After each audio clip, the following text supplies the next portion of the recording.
নমস্কার সবাইকে, কেমন আছেন সবাই? রিঙ্কুর ব্লগে সবাইকে ওয়েলকাম। আশা করি সবাই ভালো আছেন আর আমি মোটামুটি ভালোই আছি। আজকের দিনটা হচ্ছে খুবই একটু সুন্দর দিন। সকাল থেকে একটু গরম নেই জানেন তো, কারণ হচ্ছে দুদিন ধরে খুবই বৃষ্টি হচ্ছিল, সেই জন্য একটু ওয়েদারটা আজকে বেশি ঠান্ডা আছে। তো তাই ভেবেছি আজকে যে অন্যরকম কিছু রান্না বানাবো। তো ঠিক আছে, আপনারা ব্লগটা দেখতে থাকুন, আমি সবটাই আপনাদের সাথে শেয়ার করব। তার আগে যে বইটা গুটিয়ে নিই, যেন আমি পড়াশোনা করে উঠলাম সেই রকম অবস্থা আর কি। ছেলে পড়াশোনা করেছে বাট বইটা উঠাবে না, আর চলে গেছে খেলতে আর কি।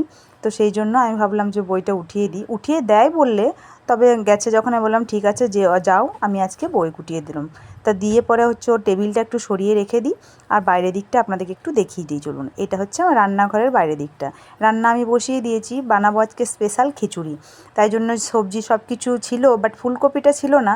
তো হাজব্যান্ড বললো ফুলকপিটা এনে দিচ্ছি, তাই এনে দিয়েছে, তাই বসিয়ে দিয়েছি। আর এদিকে সব রকম ডাল আর গোবিন্দভোগ চাল একটু দিয়ে করব। আর এই যে বড় হাঁড়ি, আমি বড় হাঁড়িতে আজকে করব, কারণ ওইটুকু হাঁড়িতে আমাদের আজকে খিচুড়িতে হবে না, যেটাই আমি ভাত রান্না করি। সেই জন্য বড় হাঁড়িটা ধুয়ে নিয়েছি। আর পটল ভাজা করব আর একটু খসলা ভাজা, বাস আজকে এটুকুই রেসিপি। তবে খিচুড়িটা একটু সুন্দরভাবে বানাবো, আর গোবিন্দভোগ চালের খিচুড়ি তো যেমনভাবেই বানানো হোক, যেন একটা আলাদাই টেস্ট হয়। খুবই পছন্দ করে সবাই। আর ছেলে খিচুড়ি খেতে ভালোবাসে না, ওকে দেখেছি ও ছোটোর থেকেই খেতে ভালোবাসে না। তবে যেহেতু গোবিন্দভোগ চালের করব, সেহেতু জোর করলে একটু খেয়ে নেবে, তবে খুব পছন্দ করে খায় না। তবে হাজব্যান্ড শ্বশুরমশাইরা খুবই পছন্দ করেন, সেই জন্য ভাবলাম আজকে বানাই আর কি, ওদেরও তো খেতে ইচ্ছে হয়, সেই জন্য আর কি। তো খেয়ে নিয়েছিল ছেলে, কিছু অসুবিধা হয়নি, ওকে ডিম ভেজে দিয়েছিলাম। আর নিরামিষ বলে তাই ভাবলাম বেশ ভালোই হবে, একদম নিরামিষই বানিয়েছি। সব কিছু মেখে ছেঁকে বসিয়ে একটু কষে নিয়ে, আর এদিকে জল গরম করতে দিয়ে দিয়েছিলাম হাঁড়িতে। ওই হাঁড়িতে আমি একে একে এগুলো সবগুলোই দিয়ে দেবো, আর তারপরে ফুটতে থাকবে। আর এইদিকে আমি তখন সেই মুহূর্তে আর কি যে ভাজাভুজিগুলো বাকি আছে, ওই ভাজাভুজিগুলো করে নেব। এই যে দিয়ে দিলাম, আর বাদামগুলো ভাজা আগের থেকেই ছিল, আর বাদামগুলো তারপরে ওপর থেকে দিয়ে দিলাম। এরপরে হচ্ছে বাদামগুলো দিয়ে দেওয়ার পর খিচুড়িটা একটু ফুটতে থাকুক, আমি কম আঁচটা করে নিয়ে একটু খেয়ে নেব। একটু ফল কেটে রেখেছিলাম, খেয়েছে সবাই, বাট আমারই খাওয়া হয়ে ওঠেনি। তো ভাবলাম একটু ফলটা খেয়ে নিই, তারপরে হচ্ছে বাকি রান্নাগুলো করব, ভাজাভুজিগুলোই করব, আর তো বিশেষ রান্না নেই। তবে ফল খেতে খেতে এক সুন্দর দৃশ্য চোখে পড়লো আমার, বাইরের থেকে দেখতে পেলাম জানলা দিয়ে। আমি খাচ্ছিলাম, সেই অবস্থায় দেখি, আপনাদেরকেও দেখাবো যখন দেখেছি আর কি। আমি কিছুটা খাওয়ার পরে তারপরে হচ্ছে দেখতে পেলাম, কারণ হচ্ছে ওই দিকটাতে নিচটা তো, আমি উঠেছি খাওয়ার হয়ে গেলে তারপরে। আর তখন দেখছি একটা হনুমান, একটা নয় অ্যাকচুয়ালি অনেকগুলোই ছিল, বাট আমার নজরে পড়লো তখন একটা, অনেকগুলো চলে গেছিলো এইদিকে। এই দেখুন, বেশ এখানে তো জঙ্গলের মতন এরিয়া চারদিকটা, এই দেখুন কি সুন্দর না। আর আমি জানলা দিয়ে দেখছিলাম, আমার না খুব ভয় লাগে ডাকতে, তো সেই জন্য আর কি একটু আপনাদেরকেও দেখিয়ে নিলাম। ওই দিকে চলে গেল জঙ্গল দিকে, তো সেই আর দেখতে পেলাম না। এইদিকে খিচুড়িটা ফুটছে, আমার খাওয়া হয়ে গেল, ফলটুকুটো খেয়ে নিলাম, তারপরে এইদিকে ভাজাভুজিগুলো বসিয়ে দেবো। তাই চলে এলাম, কড়াইটা বসিয়ে দিলাম, তেল দিয়ে দেবো, তারপরে ভাজাভুজিগুলো করব। ভাজাভুজি বলতে ওই পটল ভাজা, আর ছেলের জন্য একটু আলু ভাজা আজকে একটু গোল গোল করে কেটে নিয়েছি। ও তো ভীষণই আলু ভাজা খেতে ভালোবাসে, সে যেমন করেই কাটা হোক, গোল হোক, লম্বা হোক, চৌকা হোক, আলু ভাজা হলেই হবে। তো পটলগুলো আগে ভেজে নিই, তারপরে আলুটা ভাজবো।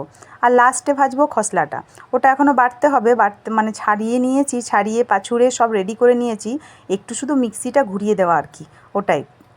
চলুন দেখি খিচুড়িটার কী অবস্থা, কারণ ওটা আবার বেশি আঁচ হলে লেগে যায় নিচ দিকে। তবে লাগেনি, বেশ সুন্দরই জলটা হয়েছে, আর কালারটাও খুব সুন্দর হয়েছে। বলুন, আপনারা কমেন্ট করে জানাবেন কিন্তু খিচুড়ির কালার কেমন হয়েছে। খেতে না খুবই টেস্ট হয়েছিল। গোবিন্দভোগ চালের খিচুড়ি বললামই আগে, যেমন করেই বানাতে পারা চাক আর নাই পারুক, কিন্তু খেতে যেন একটা আলাদাই টেস্ট হয়, যেহেতু ওই চালের গন্ধ খুবই সুন্দর হয়। আর সব রকম ডাল দিয়েছিলাম বলে বেশ ভালোই হয়েছে। তবে হ্যাঁ, ওই যে আপনাদেরকে বললাম নিরামিষ, বাট মুসুর ডালটাও দিয়েছিলাম, আজকে শনিবার ছিল না। তবে সবাই বললো মাছ মাংস খাবো না, তাই আর কি শনিবার হলে ওই মুসুর ডালটাও দিতাম না, আজ নয় বলে ওই ডালটা দিয়েছিলাম আর কি। তো একটু নুন কম হয়েছিল বলে আমি আবার ওপর থেকে আরেকটু নুন দিয়ে আরেকটু ফুটতে দিলাম, তারপরে নামাবো। আর এদিকে দেখি চলুন, পটল ভাজাটা প্রায় হয়েই গেছে মনে হয়। এই যে পটল ভাজাগুলো নামিয়ে নিলাম, আর এই যে ছেলের আলু ভাজা হচ্ছে। ওই যে বলেছিলাম গোল গোল করে কেটে নিয়েছি, সামান্য একটাই কেটেছি, ওর মতন হলেই হবে।